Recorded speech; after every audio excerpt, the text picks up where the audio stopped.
Hello everyone, I'm Leena. Today I'm with another topic here. So let's start the topic. The topic is very easy. As you can see, this is OYNOI. So today I'll be explaining you OYNOI terms with the team of vowels. So as you can see that this is the vowel OY and OI, as we have 5 vowels A, E, I, O, U. So out of them OY and OI. So these are vowels. Up till now we are clear about it. हमें ये clear है कि OY and OI vowels हैं. लेकिन जब हम इनको use करते हैं तो इनके sound में difference आ जाता है when they are used to make as words. Like मैंने BOY लिखा है, so OY is written as BOY. So BOY मैंने आपको यहाँ हिंदी में इसलिए समझाया है क्योंकि हम दोनों को pronunciation को जोड़ देते हैं when we join them, so it's very easy to understand from Hindi. Because बहुत सारे पेरेंट्स होते हैं जो ऐसे पसंद करते हैं, तो मुझे लगा कि मैं उनकी पसंद को प्रैक्टिकल में शो ऑफ करती हूँ. BOY बॉय, ठीक है. फॉइल. ओके. सो अब इनमें डिफरेंस क्या है? डिफरेंस ये है कि आप ये देखें, जब OI मिडिल में यूज हो रहा है तो वो OE हो जा रहा है, ठीक है. और ये मिडिल में यूज होता है तब OE हो जाता है. और जब ये बाद में यूज होता है, means after the words, at the end of the word, तो OA हो जाता है. ये डिफरेंस होता है इनमें. ओके.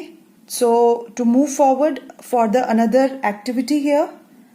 अब इसमें जो एक्टिविटी है मैंने मेन कोलाज के लिए. मैं जनरली स्टूडेंट्स को बोलती हूँ ये जो वर्ड्स हैं ये तो खैर मैंने खुद लिखे हैं यहाँ पे, लेकिन जनरली एक एग्जाम्पल मैंने लगा दिया है यहाँ पे. ये मैंने न्यूज़पेपर से लिया था. तो आप बच्चों को बोल सकते हैं to take these words, cut and paste. इस तरह से उनकी कटिंग एंड पेस्टिंग की एक्सरसाइज भी हो जाती है. They get more fluent in cutting and pasting.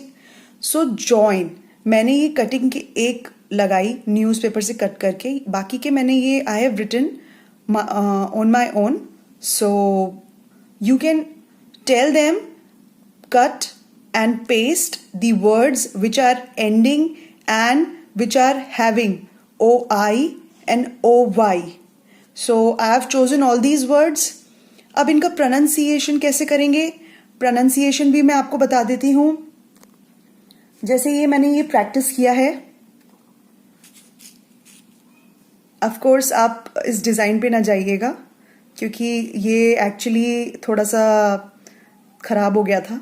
सो मुझे अच्छा नहीं लग रहा था, तो मैंने यहाँ पे एक पेस्टिंग करके उसको ये ब्लैक टेप से मैंने इसको ऐसे कोशिश किया था 3D लाने की.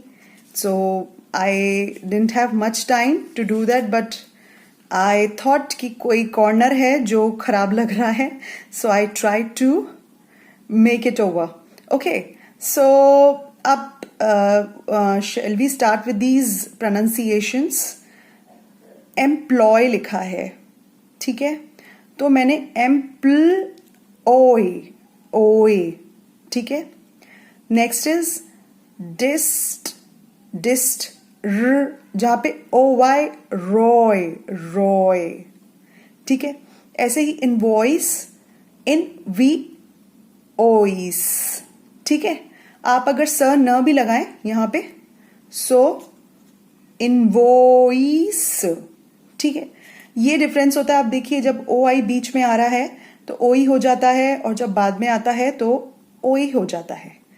फाइन. वैसे ज़्यादा डिफरेंस नहीं है, बट डिफरेंस यही है कि जब वो मिडिल में आता है और जब वो at the end of the word आता है. इसके साथ आप एक और गेम खेल सकते हैं. These are the cards. I have made these cards. जब बच्चे सब कुछ समझ जाते हैं, जैसे all these 3 things as you have, I'm telling you, if you start with this, जब आप बच्चे को पढ़ाना स्टार्ट करते हैं, start with this, फिर उसके बाद आप फिर उनको ये डिफरेंसेस बताते हैं, फिर उसके बाद उनको ये आप एक्टिविटी देते हैं कि वो कट एंड पेस्ट करें। उसके बाद जब ये इतना काम हो जाता है तो आप उनके साथ उनकी अंडरस्टैंडिंग को और क्लियर करने के लिए आप उनके साथ एक गेम खेल सकते हैं। These are the games of cards. आप कार्ड्स अपने हाथ में ले लीजिए और स्टूडेंट को दे दीजिए या आपके जो बच्चे हैं उनको दे दीजिए, और उसके बाद आप उनको बोल सकते हैं लाइक ये है, जैसे जॉइंट और पॉइंट का है, ज़रूरी नहीं है कि आप सेम लें। Suppose this card has been taken by A and this card has been taken by B. So B says, hello, I am joint. Who is point? Suppose ये कार्ड किसी पॉइंट के पास है, so he says, hello, I am point. यहाँ पे तो मैंने toy लिखा है, लेकिन आप कह सकते हैं कि hello, I am point. Who is toy या who is joy, आप इस तरह से कर सकते हैं। नेम चेंजिंग, नेम का गेमिंग हो जाएगा, और आप काफ़ी उनको वर्ड्स के साथ प्ले कर सकते हैं उनके साथ, so they will be able to pronounce these words in a correct way.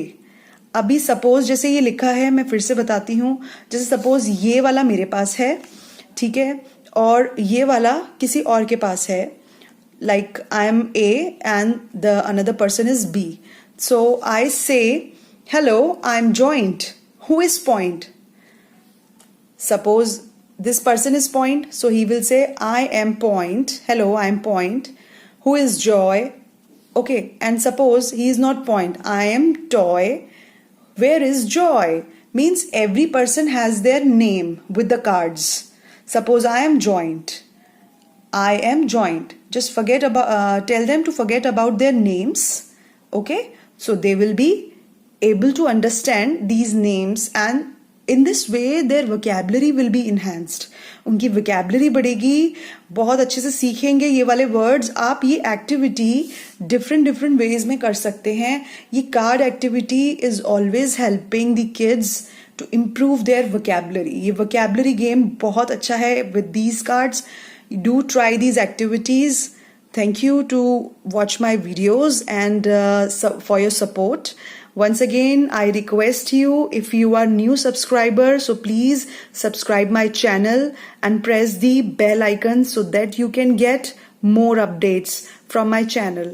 And if you like this video, please thumbs up. If you don't like, thumbs down. Thank you. Bye bye. Have a nice day.